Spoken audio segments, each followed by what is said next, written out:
Today we're going to break down and build back up the pronunciation of the word schedule in English.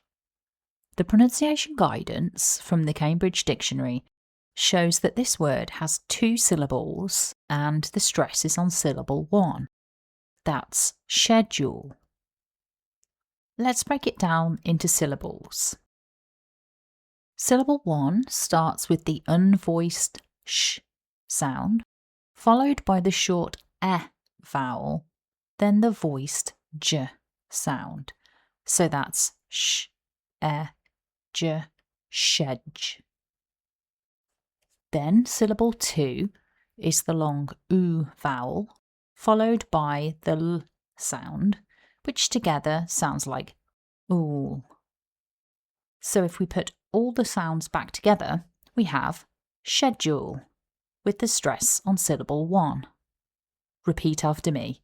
Schedule. So, now you know how to pronounce schedule in English. The other common pronunciation of this word is schedule, with the k sound, which you're more likely to hear from an American English speaker, although I tend to pronounce it as schedule myself, even though I'm a Brit.